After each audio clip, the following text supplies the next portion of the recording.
From bears to bison, these people got a taste of Mother Nature's wrath for acting foolishly. Let's have a look at 5 such crazy stories. On a warm Sunday afternoon, May 4th, in the Lake Village area of Yellowstone National Park, a 47-year-old man made a decision that lasted only seconds, but carried consequences far heavier than he likely imagined. Around 3:15 p.m., he approached a bison too closely. What followed was swift and unforgiving. The massive animal lowered its head and gored him. According to the National Park Service, NPS, the man, a visitor from Cape Coral, Florida, sustained minor injuries and was treated by emergency medical personnel. The incident remains under investigation. It marked the first reported bison-related injury of 2025 in Yellowstone National Park, a place renowned for its breathtaking landscapes, geothermal wonders, and abundant wildlife. Lake Village is not a remote wilderness corner. It is an area that includes dining facilities and lodging, a place where visitors move between comfort and the illusion of safety. Yet it is also prime bison territory. These animals wander freely, unconcerned with human schedules, camera angles, or the invisible boundaries people assume exist. The park is not a zoo. There are no cages, no reinforced glass walls, no guarantees. This incident joins a growing pattern. In 2024, 2 people were injured by bison in Yellowstone. The first case occurred in April when a 40-year-old man kicked a bison, an act of reckless provocation that ended predictably. The animal retaliated. The man was later arrested and charged with multiple offenses, including disturbing wildlife. Just months later, in June, an 83-year-old woman was seriously injured near Yellowstone Lake after a bison gored her. Different ages, different circumstances. The same lesson. Bison are not merely large animals, they are the largest land mammals in North America. According to the U.S. Department of the Interior, they can weigh up to 2,000 pounds and stand nearly 6 feet tall. They are capable of jumping high fences and are surprisingly strong swimmers.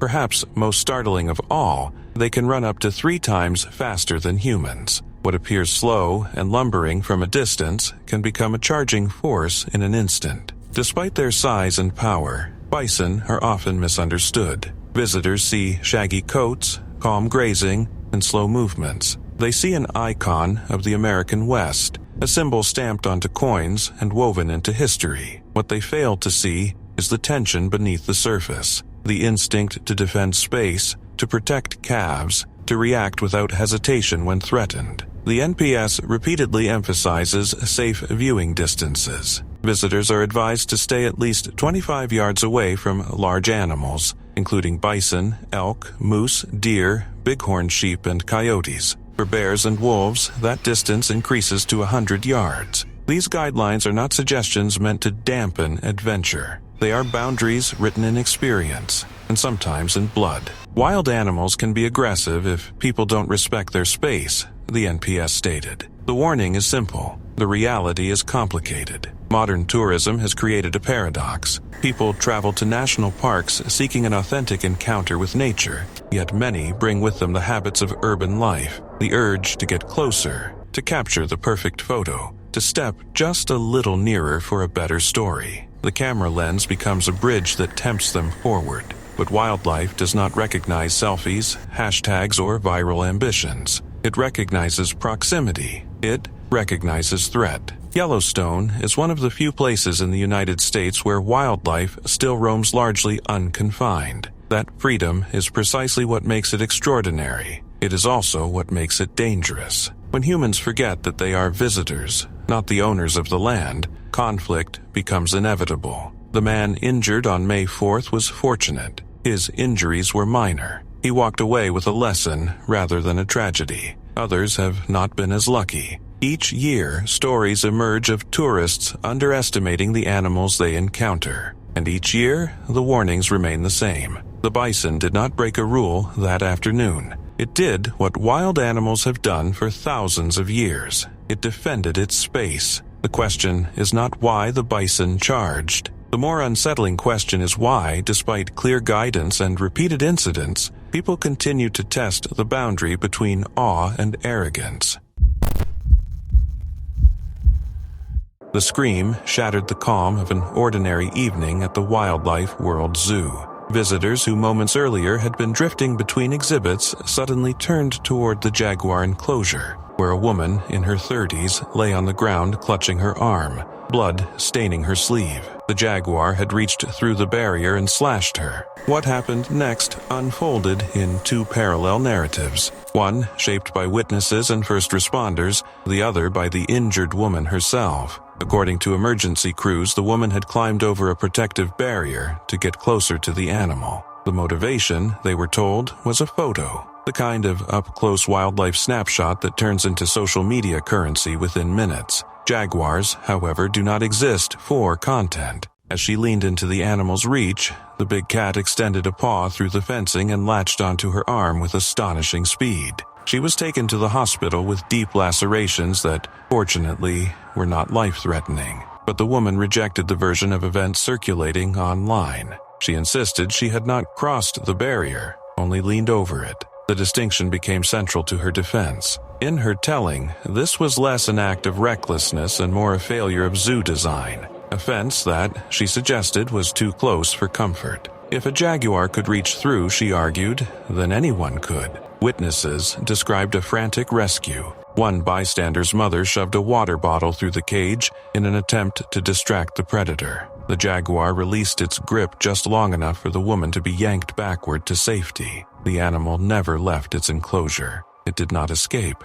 It reacted exactly as a powerful predator is wired to react when something enters its striking range. Zoo officials emphasized that barriers are installed precisely to prevent this kind of incident. The jaguar had remained secured the entire time. There was no malfunction, no structural failure, just a human stepping closer than wisdom allows. The zoo's owner acknowledged that crossing, or leaning over, barriers happens more often than people realize. About a year earlier, another guest had reportedly been scratched after breaching a similar boundary. No matter how substantial the fencing, he suggested, it cannot account for every lapse in judgment. Yet instead of the incident ending as a cautionary tale, it evolved into something else. The injured visitor began questioning the zoo's compliance with safety standards. She floated the idea of moving the fence farther back and even mentioned fundraising efforts to make such changes happen. The implication was subtle but unmistakable.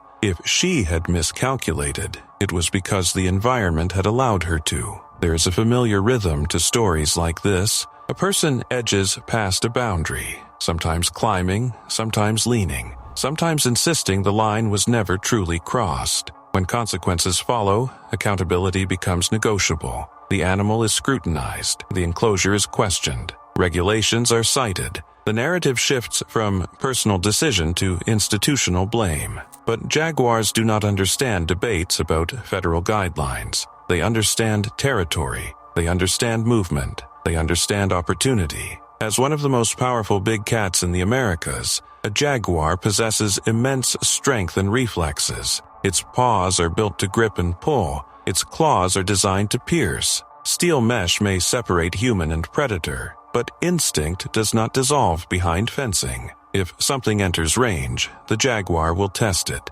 Incidents involving big cats are not unprecedented. In 2018, a male jaguar escaped from its habitat at the Audubon Zoo in New Orleans and killed 9 other animals before being secured. That case involved containment failure rather than visitor behavior, yet it underscored the same truth. These animals are not ornamental displays. They are apex predators, and proximity is never trivial. Zoos exist in a delicate space between wildness and control. Visitors often feel emboldened by barriers, assuming that a few feet of distance and a metal grid neutralize danger. The illusion is subtle but powerful. A fence feels like a guarantee. A sign feels optional. A slight lean feels harmless, until it isn't. In this case, the jaguar never left its enclosure. It did not stalk. It did not pursue. It reacted to something entering its reach. The woman survived. Her injuries will heal. The viral video will fade into the endless churn of online spectacle. The jaguar acted on instinct. The question is whether the humans involved will learn from it.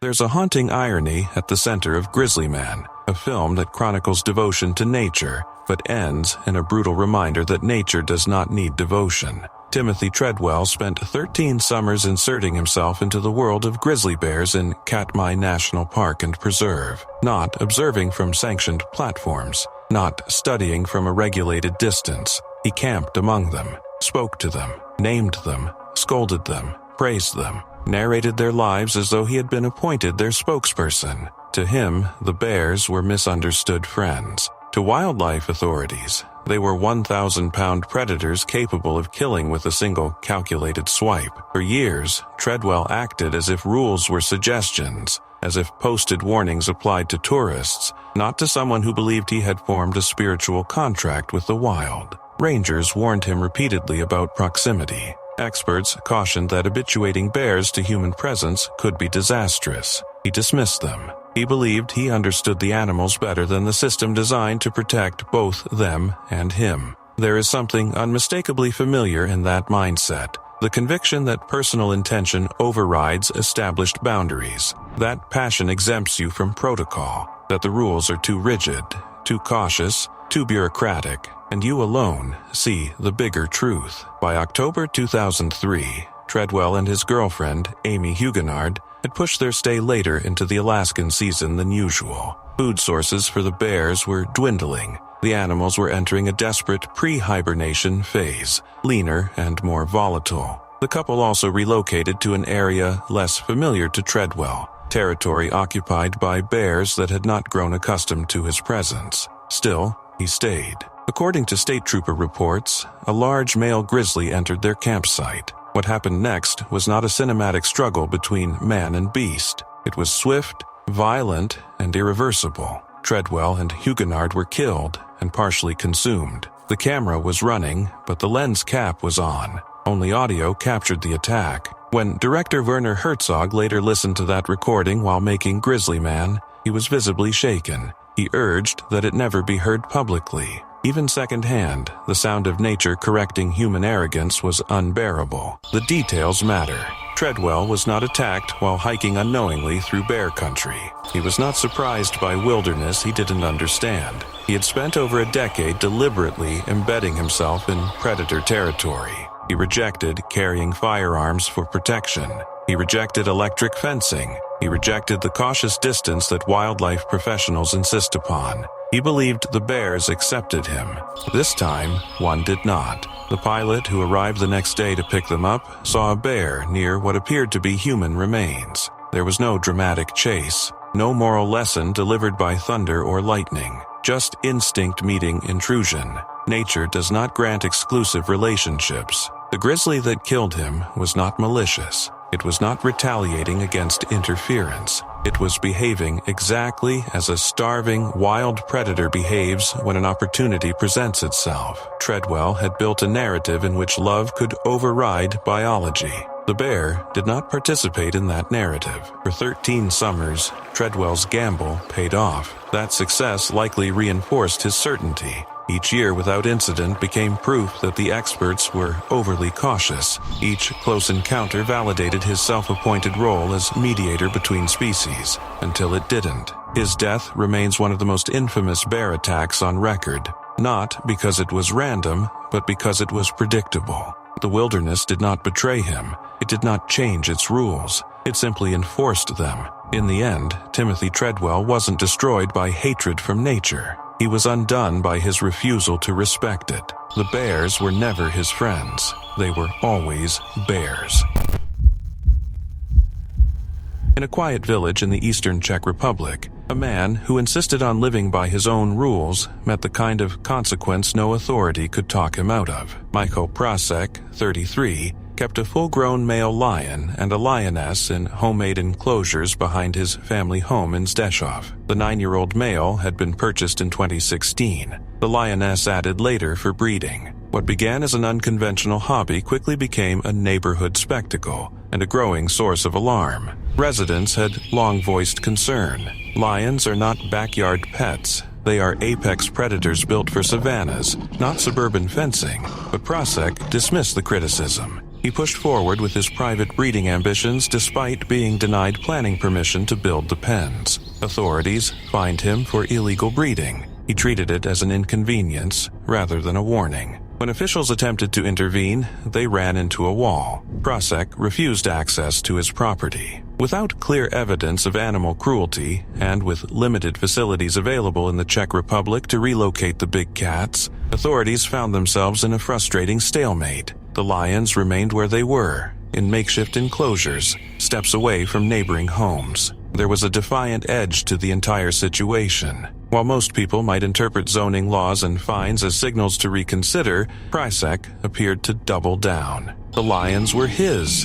The property was his, and anyone who objected simply didn't understand. Last summer, the spectacle escalated into absurdity when a cyclist collided with the lioness while Prasek was walking her on a leash. The image alone bordered on surreal. A man strolling through a Czech village with a predator capable of killing livestock, or a human, in seconds. Police intervened. The incident was officially categorized as a traffic accident. Life resumed, tension simmering just beneath the surface. Then came the morning everything collapsed. Prasek's father discovered his body inside the male lion's cage. The door, according to reports, had been locked from the inside. The implication was chilling. He had entered voluntarily. Police arriving at the scene were forced to shoot both lions. The animals were housed in separate pens, and officers stated the killings were necessary to reach the victim safely. It was a brutal end, not only for the man who insisted he knew better, but also for the animals whose captivity had always been precarious. For years, Prasek had brushed aside warnings.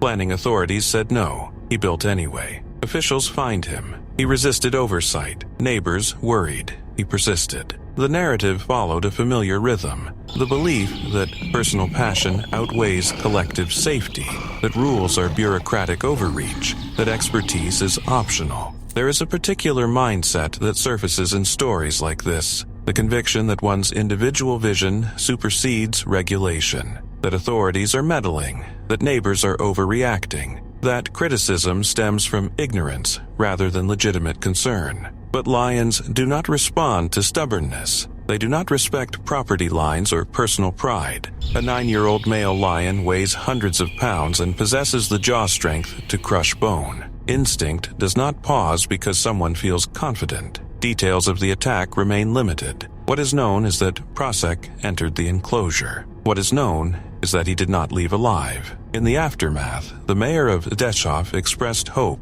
that the tragedy would finally resolve what had been a long-standing community issue. It was a somber acknowledgement that years of tension had ended not through compromise or regulation, but through fatality. For neighbors who had worried for years, the outcome likely felt both tragic and inevitable. There is a reason exotic animal ownership is tightly regulated, not to stifle passion, not to crush individuality, but because wild predators remain wild, regardless of who feeds them. In the end, Michal Prasek was not undone by bureaucracy or neighbor complaints. He was undone by the very force he insisted he could manage.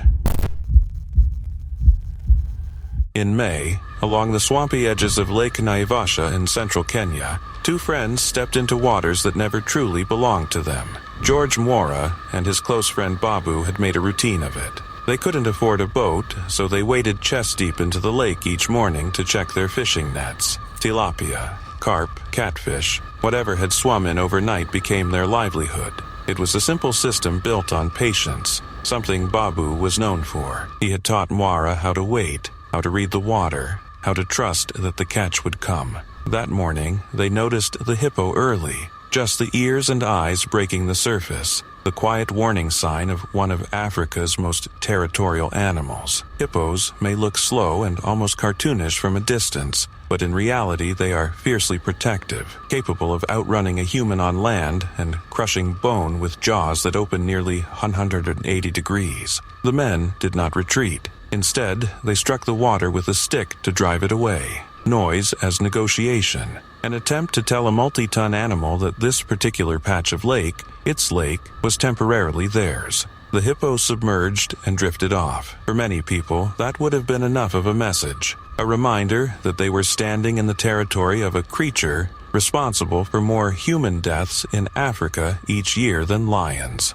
but familiarity breeds a dangerous kind of confidence. The fishermen returned to their nets, focused on the lucky catch they believed the morning had promised them. They did not notice when the hippo came back. Babu had warned before that hippos were dangerous. He had already survived 4 separate encounters with them over the years. Each time, he escaped. Survival can create the illusion of control. Each narrow escape becomes proof that the risk is manageable, that instinct can be outplayed. This time, it wasn't. The hippo lunged first at Moira. He managed to dart away, helped by the fact that he could swim. The animal then turned its attention to Babu, who could not. In seconds, the water erupted. The enormous jaws clamped down. The lower tusks, long dagger-like teeth, pierced his back repeatedly. Once, twice, a third time. Dozens of fishermen rushed to the shore, drawn by the chaos. But when a hippo decides to attack, there is no negotiation,